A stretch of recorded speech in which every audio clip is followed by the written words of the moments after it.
علیہ وسلم نے فرمایا کیا میں تمہیں ایک ایسا عمل نہ بتاؤں جو عمل دشمنوں کے سامنے آمنے سامنے میدان جہاد میں گردنیں کاٹنے سے بھی زیادہ افضل ہو؟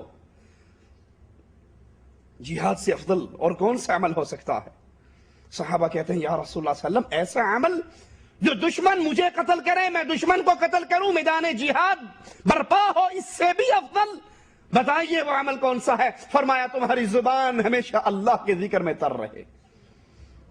اگر تم یہ عادت بنا لو کہ اپنی زبان کو اللہ کے ذکر میں تر رکھو، کیوں ہی جو بھی کام کر رہے ہو آنکھیں مصروف ہیں، ہاتھ مصروف ہیں، لیکن زبان سے تو کچھ نہیں نا، اپنی زبان کو اللہ کے ذکر میں جاری ساری رکھو۔ یہ عمل اگر اس کو اپنی روٹین بنا لیتے ہو، اس کا اجر اللہ ایسے عطا کرتا ہے کہ میدان جہاد میں مصروف مجاہد سے تمہارا اجر و ثواب اور بڑھ جاتا ہے۔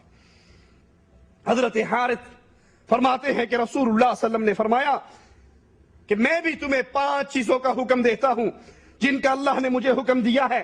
مسلمانوں کی جماعت کے ساتھ وابستہ رہنا، جب خلیفۃ المسلمین ہو، اسلامی حکمران ہو، مواحد حکمران ہو، اللہ کے دین کو غالب کرنے والا، اس کی جماعت سے مل جاؤ۔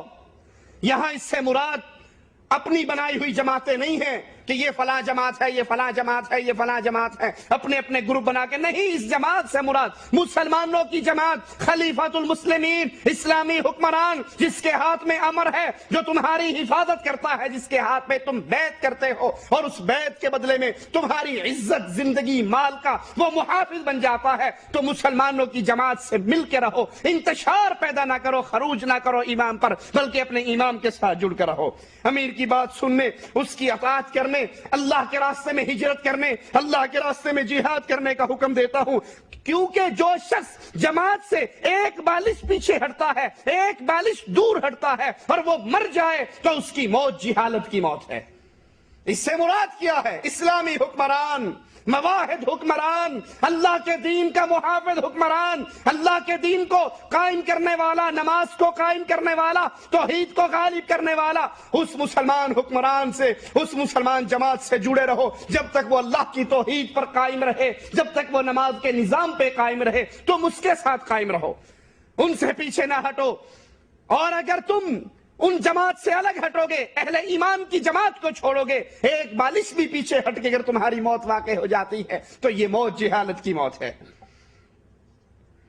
اور جس نے ایمان کی بیعت کو توڑا، امیر کی بیعت کو توڑا، اس نے اپنے گلے سے اسلام کے پٹے کو نکال کر پھینک دیا، یہاں تک کہ وہ جماعت کی طرف پلٹ نہ آئے۔ اور جس نے جہالت کی آواز، جہالت کی پکار بلند کی، اس نے جاہلیت کی پکار بلند کی، وہ جہنمی ہے۔ لوگوں نے کہا یا رسول اللہ صلی اللہ علیہ وسلم، یہ جہالت کی آواز بلند کرنے والا اگرچہ نمازی ہو، اگرچہ روزے رکھتا ہو، نماز پڑھتا ہو، پھر بھی جہنم میں جائے گا۔ رسول اللہ صلی اللہ علیہ وسلم نے فرمایا جو جہالت کی آواز بلند کرتا ہے، جاہلیت کی پکار لگاتا ہے، یہ نماز پڑھے، روزہ رکھے، پھر بھی جہنم کا ایندھن بنے گا۔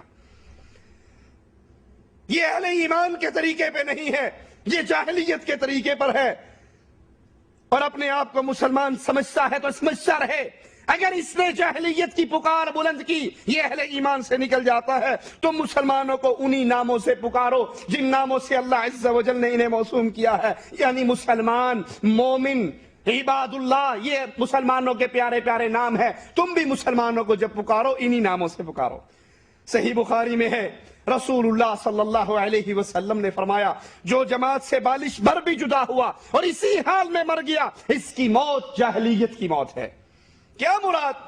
اس جماعت سے مراد ہمارے ملکوں میں بنی ہوئی پارٹی ہے، یہ تبلیغی جماعت ہے، یہ دیوبندی جماعت ہے، یہ بریلوی جماعت ہے، یہ جماعت اسلامی کی جماعت ہے، یہ وہابیوں کی جماعت ہے، یہ جماعتیں اس سے مراد ہے؟ نہیں، اس جماعت سے مراد خلیفۃ المسلمین، امام المسلمین مراد ہے، وہ مسلمان حکمران جو دھرتی کو پاک کرے، جیسے محمد علیہ السلام نے مکہ کو پاک کیا، بتوں سے توحید کو غالب کیا، اللہ کی وحدانیت کے جھنڈوں کو گاڑا، شرک کو مٹایا، بتوں کو مٹایا، پکی قبروں کو توڑا، اور انہی کی سنت پہ چلتے ہوئے ہوئے مسلمان خلفاء جن جن علاقوں کو فتح کرتے جاتے، جہاں جہاں اسلام کے جھنڈے گاڑتے جاتے، وہاں سے شرک کو مٹا دیتے، قبر پرستی کو مٹا دیتے، غیر اللہ کی پوجا کو مٹا دیتے۔ یہ وہ طریقہ ہے جو رسول اللہ صلی اللہ علیہ وسلم کی سنت ہے۔ اور ماضی قریب کی مثال کو اپنے سامنے رکھیے، اسی پاک سرزمین سے، اسی سعودی عرب کی دھرتی سے امام محمد بن عبد الوہاب رحمت اللہ علیہ نے اپنی تحریک کو بلند کیا، لا الہ الا اللہ کی تحریک کو بلند کیا۔ اور پھر جب اللہ نے طاقت دی، جب اللہ نے قوت دی، تو یہاں پر درباروں کو مٹایا، مندروں کو ختم کیا، مزاروں کو ختم کیا، ان جگہوں کو صاف کر کے رکھ دیا جن جگہوں پہ اللہ کو چھوڑ کر قبر والوں کی پوجا ہوتی تھی۔ اسی طریقے پہ چلتے ہوئے امام عبدالعزیز آل سعود رحمت اللہ علیہ نے توحید کا دورہ کیا اس علاقے میں۔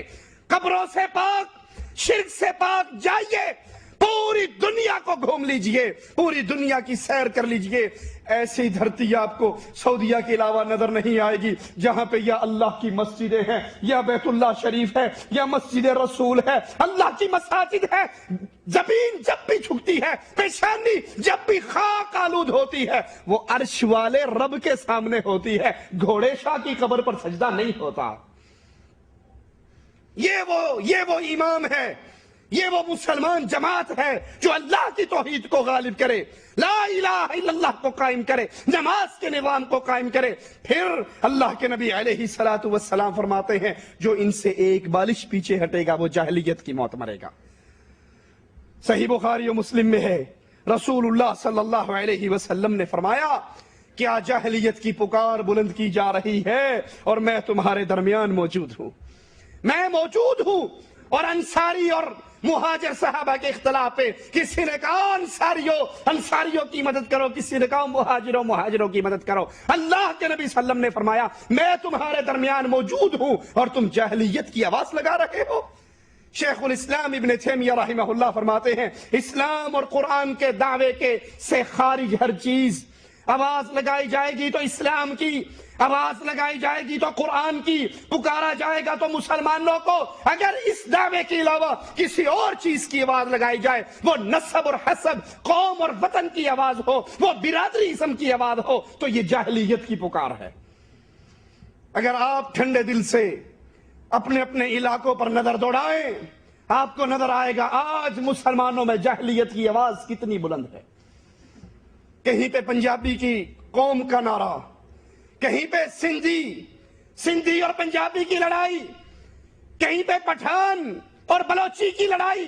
وہ اپنی بلوچ قوم کی آزادی کے لیے لڑ رہا ہے، یہ خان قوم کی آزادی کے لیے لڑ رہا ہے، یہ پنجابی قوم کی آزادی کے لیے لڑ رہا ہے، یہ پاکستانی قوم کی آزادی کے لیے لڑ رہا ہے۔ تکلیف ہوئے، پریشانی آئے، وہ اپنی مدد کے لیے اپنے پاکستانی ہونے کو بیس بنا کر کہتا ہے میں پاکستانی ہوں، تو پاکستانی ہے میری مدد کر، میں سندھی ہوں تو سندھی ہے، میں پٹھان ہوں تو پٹھان ہے، میں خان ہوں تو خان ہے۔ یہ تمام آوازیں جاہلیت کی آوازیں ہیں۔ اسلام ہمیشہ اسلام کی آواز لگتی ہے یا قرآن کی آواز لگتی ہے۔ اسلام کے اندر ان تمام حسب و نسب کا، اس قوم اور برادری کا، ان وطنوں اور نسبوں کا کوئی وجود نہیں ہے، کوئی تصور نہیں ہے، کوئی کردار نہیں ہے۔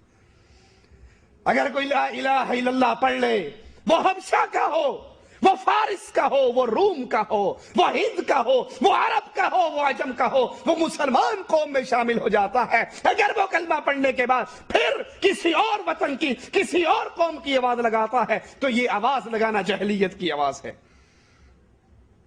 رسول اللہ صلی اللہ علیہ وسلم کے دور میں جب صحابہ میں جھگڑا ہوا تو ان میں سے کچھ لوگوں نے یہی کہا، انصاریوں نے انصاریوں کو بلایا، مہاجروں نے مہاجروں کو بلایا، تو رسول اللہ صلی اللہ علیہ وسلم نے فرمایا میں تمہارے درمیان موجود ہوں اور تم جاہلیت کی پکار بلند کرتے ہو۔